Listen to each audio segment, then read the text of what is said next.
le professeur Frédéric Goldingkraut. Hein, vous êtes philosophe, écrivain. Vous êtes également l'auteur d'un ouvrage intitulé L'islam ou le sida des consciences. Vous allez nous en parler. Hein, vous allez nous en parler. Et de l'autre côté, donc le professeur Tawfiq Hamidi. Hein, vous nous venez quant à vous de l'université du Caire, hein, en Grèce, en Égypte, pardon. Vous êtes également philosophe, écrivain, hein, et notamment l'auteur d'un ouvrage intitulé Le judaïsme, une escroquerie de 4000 ans. Alors, on va y revenir. Alors, je rappelle simplement que ce débat fait suite à l'affaire Dieudonné, hein, cet humoriste pygmée, hein, qui a exécuté en direct sur France 3 un sketch jugé, hein, antisémite, voilà, pour certains, ou au contraire parfaitement réussi pour d'autres. Vous allez nous en parler. Alors, moi, ma première question, je vais la poser au professeur Goldingkraut. Hein. Oui, c'est un tirage au sort qu'on a fait. Avec la direction, monsieur. Ben oui, mais tiens, coupez-lui son micro, mais ça n'a pas de sens. Alors, moi, ma première question sera la question suivante. Professeur, selon vous, peut-on rire de tout ? Doit-on laisser aux humoristes une liberté d'expression totale, hein, alors,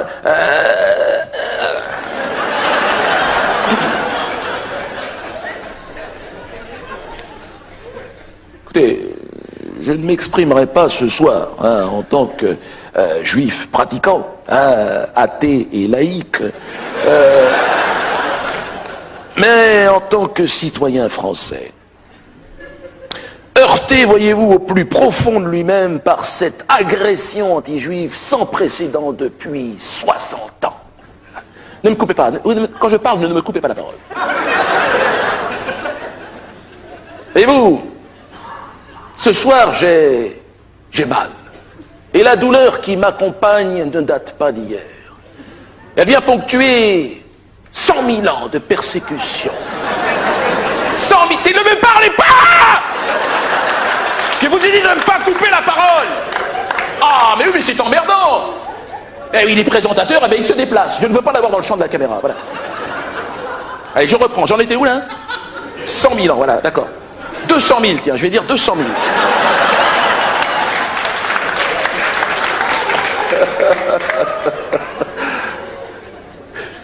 Vient ponctuer 200 000 ans de pogroms, de supplices, de larmes, de cris, de pleurs et de points de côté.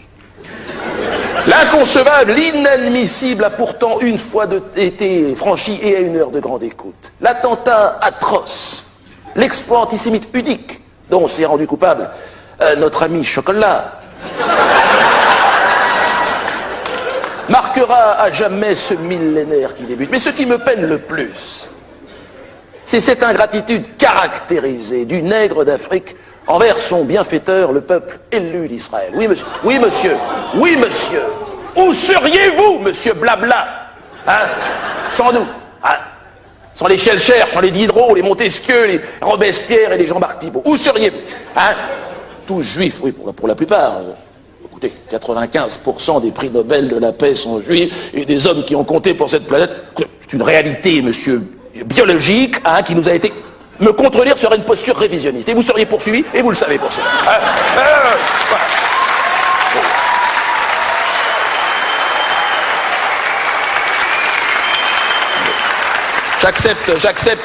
J'accepte vos excuses. Hein. Voilà, plus bas quand même.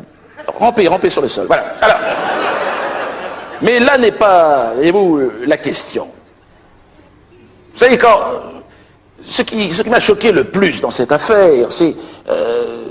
il faut voir le sketch, hein, de ce représentant du peuple des forêts.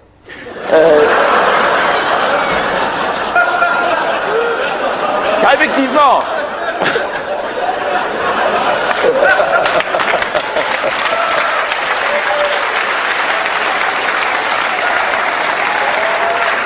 Car, si on regarde bien, quand il conclut cette singerie nauséabonde par ce Haïl Israël, hein, Haïl Israël, si, il a fait dire à son personnage Haïl, ah si, écoutez, tout le monde l'a entendu. Ah ben il ne l'a peut-être pas dit, en tout cas tout le monde l'a entendu. Et voyez-vous, il faut entendre le véritable projet de cet individu. mais qui est l'extermination radicale du peuple juif de cette planète. Mais bien sûr, blablabla propose pour moi de réouvrir les chambres à gaz. Et ça ne fait pas l'unanimité au sein de ma communauté, je ne vous le cache pas. Effectivement, nous sommes sur un sujet où la passion est omniprésente. Je vous demanderai simplement de garder évidemment le cadre de la bienséance. Alors, je vais me retourner vers le professeur Ramidi, en vous demandant par contre d'être le plus court possible dans votre réponse.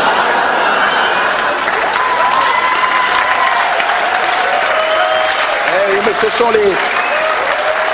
ce sont les aléas du différé. Hein.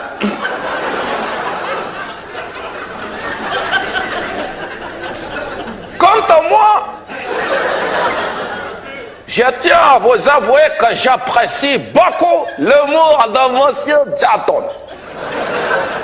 Les sketchs de monsieur Diaton sur les colons israéliens sont un grand moment de télévision. On a rigolé, on a rigolé.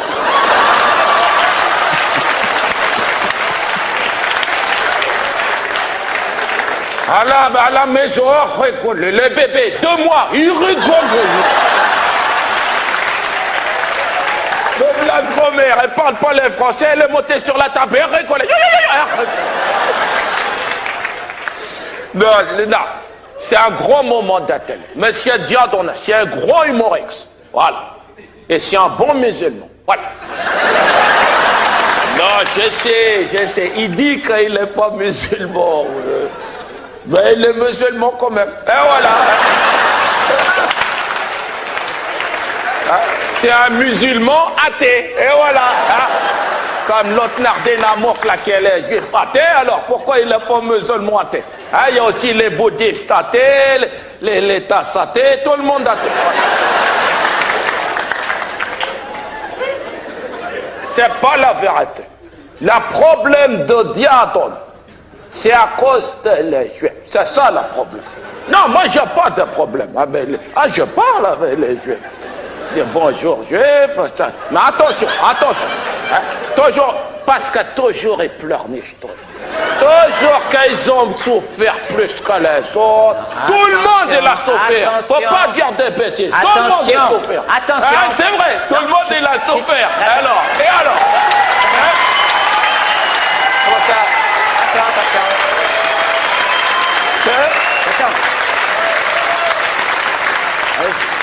Attention. Ah oui, merde, excuse-moi. Oui, on me fait signe en régie, je vais recentrer un peu le débat en me tournant vers monsieur Goldingcrow. Non, vous inquiétez pas, ce sera coupé, les dérapages seront coupés. Non, on ne verra plus cette personne, de toute façon. Voilà. Non, mais on vous enverra une cassette, vous inquiétez pas, pour chez vous. Allez, taisez-vous, physiquement, fermez votre bouche. Alors, on y va. Moi, je voudrais recentrer un petit peu ce débat en vous posant cette question, professeur, une question que beaucoup de téléspectateurs se sont posées. Est-ce que vous ne croyez pas que finalement, en interdisant le spectacle de Dieudonné, vous ne lui avez pas, quelque part, en le victimisant, vous n'avez pas lui avez fait de la publicité, hein. Est-ce que vous soutenez, vous, à votre niveau, ces mouvements d'extrémistes juifs, il faut les appeler comme ça, le Bétard et autres, qui s'en sont pris physiquement à son public, on l'a vu avec la blessure de cette jeune femme d'origine maghrébine, marocaine, je crois, à Lyon. Et est-ce que vous soutenez ce genre de choses et les menaces qui ont été faites d'ailleurs à l'Olympia? Alors la question est, soutenez-vous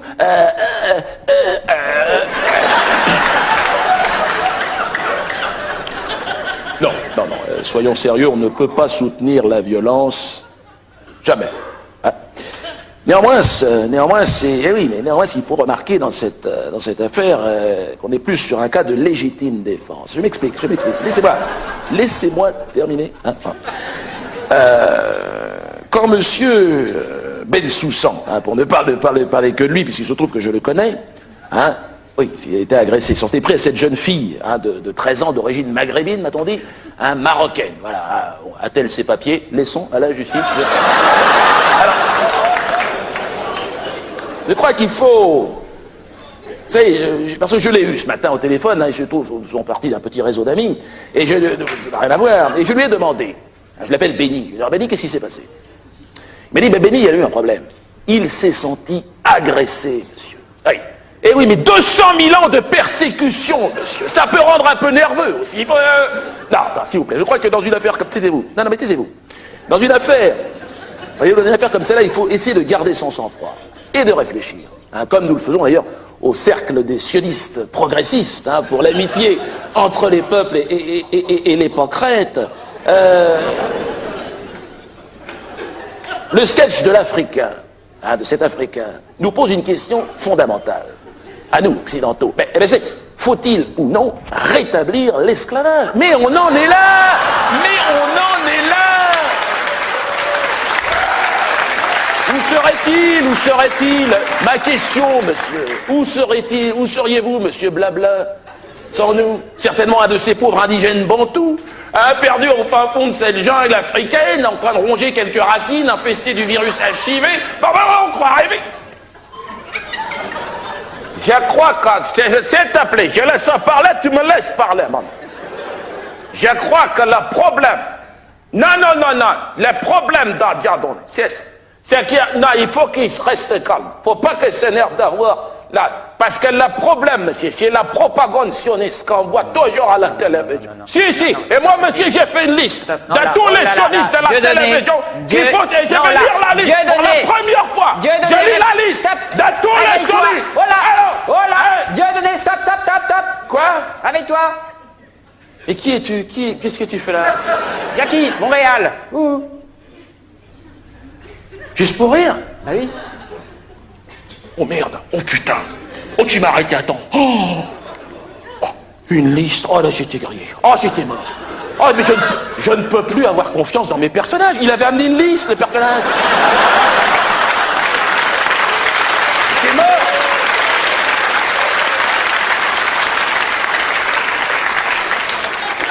Oh la vache. T'as vu ça, comment il s'est amené comme ça, comme il... Parce que moi, ce sketch, c'était pour montrer quoi? Les tensions. Tu connais, je suis pas religieux, c'est pour montrer les tensions entre les religions. Toi. Ah non, mon Dieu, c'est le meilleur. Alors, c'est moi. C'est ce côté ridicule de ce truc-là, toi, que je voulais dénoncer, quoi. Mais ton sketch aussi, le problème, ton sketch, il n'est pas très objectif, quand même. Oh, bah, c'est un sketch pour faire rire, tu vois bien, les gens rigolent, Jackie, tu vois pas aller voir chercher je ne sais quoi. Ouais, mais regarde, le musulman que tu fais, on l'entend presque pas. Hein? Oui, mais on n'entend pas beaucoup de musulmans à la télé, si tu regardes bien, c'est une réalité. Ouais, je comprends pas. C'est bien. Mais sans mettre... Mais non, mais regarde, le juif que t'incarnes, là, c'est quand même un connard. Oh non. Ouais, un peu, non mais un peu, évidemment, mais je veux dire, il y a des connards aussi chez les juifs, enfin. Il y a des connards chez les juifs, chez les noirs, il y a des connards... Chez les noirs, ouais. Comment ça? Attends, mais comment... Mais... Ouh